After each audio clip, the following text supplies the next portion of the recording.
All right, hey everyone, this is Rudy. It's October the 27th. My wife sent me an article on Communications Management Unit prisons that came out on October the 4th of 2016. It comes from a website called projectcensored.org, and I just wanted to read it. I have not read it yet, so we'll be reading it together for the first time. My wife said it's really good. October the 4th, 2016. The title of the article is The News That Didn't Make the News. 21. Little Guantanamos, secretive communications management units in the U.S. In March of 2016, inmates from two highly secretive U.S. prisons known as Communications Management Units, CMUs, appealed a previous summary judgment for the government in their case against the Federal Bureau of Prisons.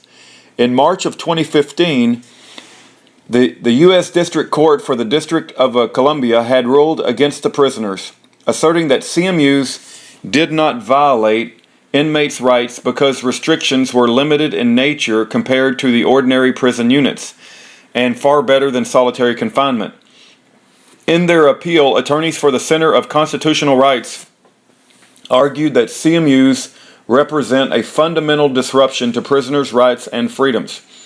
CMUs have strict regulations against outside communication. Prisoners are isolated from the rest of the prison population and are limited to 4 hours of visits per month, none of which permit direct contact. Three phone calls per month for a total of 45 minutes, which must be carried out in English. Lawyers representing the CMU inmates argued that the typical time served in a CMU is 3 to 5 years, or 55 times longer than the average time in administrative detention. Beginning in 2006, the Federal Bureau of Prisons created CMUs without any written conditions or procedures. Prisoners receive very little information as to why they are transferred to the unit in the first place. They are able to appeal their transfer, but not a single prisoner has ever been released through the appeal process. My. Without written rules in place, it is suggested that these transfers take place based on discrimination. In January 2015, the Federal Bureau of Prisons finalized the rules regarding who can be sent to CMUs and how the facility should operate.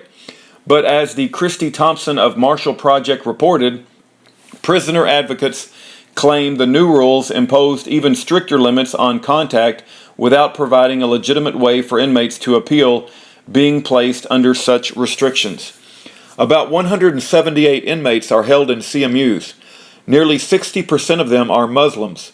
According to the Center for Constitutional Rights, attorneys representing the prisoners, journalist Will Potter, who has visited a CMU, told the Real News Network that CMUs are effectively political prisons for political prisoners. People are sent to the CMU because of their race and their religion and their political beliefs, rather than the crimes they have committed, Potter said. In January 2015 TED Talks on CMUs, Potter noted that CMU guards call non-Muslim prisoners balancers, meaning they help balance the racial numbers in hopes of defecting lawsuits. Many of these balancers are animal rights and environmental activists.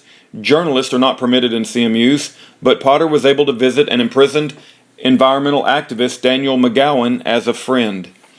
There are two known CMUs in the United States. One is in Marion, Illinois, and the other in Terre Haute, Indiana.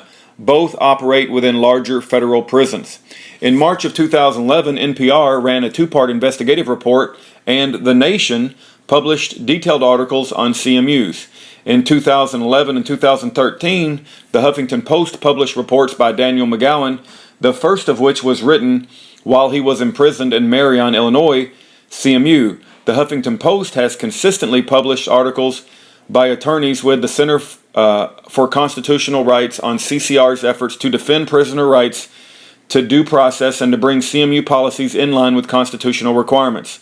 Otherwise, coverage of CMUs in the popular press is limited to articles such as the New York Times report from April of 2016, The Terrorist in U.S. Prisons, which briefly mentions CMUs and their predominantly Muslim inmates, but did not discuss challenges with CMU's constitutionality.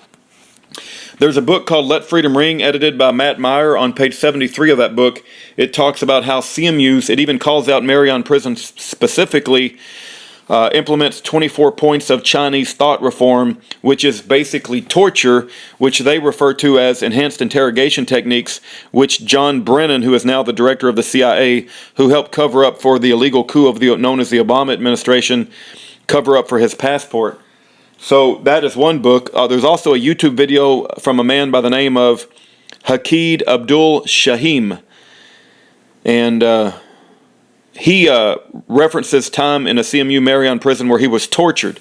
You can also refer to Ed Brown, where he was gassed. He said it smelled like benzene. I truly believe they are torturing people in CMU prisons. I believe the evil, corrupt Department of Justice and the Federal Bureau of Prisons work together. They're co-organizations. The Federal Bureau of Prisons is a daughter organization of the Department of Justice. We know that the Department of Justice is evil and wicked as hell, run by evil and wicked devils. That's outlined in the book Not Guilty, The Unlawful Prosecution of U.S. Senator Ted Stevens by Rob Carey. And the Department of Justice prosecution evilness is also documented in a book called License to Lie, Exposing Corruption in the Department of Justice. So there definitely needs to be a matter of fact, Kate Daly, who was a Fox News reporter, affiliate of Fox News, reported on Schaefer Cox and CMU prisons on the Dave Hodges radio show, and a few days later she was let go as a Fox News affiliate. So obviously they're committing atrocities in these CMU prisons, no different that no matter what you believe about the Holocaust, but if you believe that there were people being tortured in those death camps, then do you think the people in the countryside would have wanted to know about it? I believe there's being people tortured in Marion, Illinois and Terre Haute, Indiana, and that we should tell the people in America that that's going on American soil, and there's no place in our society for state-sponsored torture or state-sponsored enhanced interrogation techniques.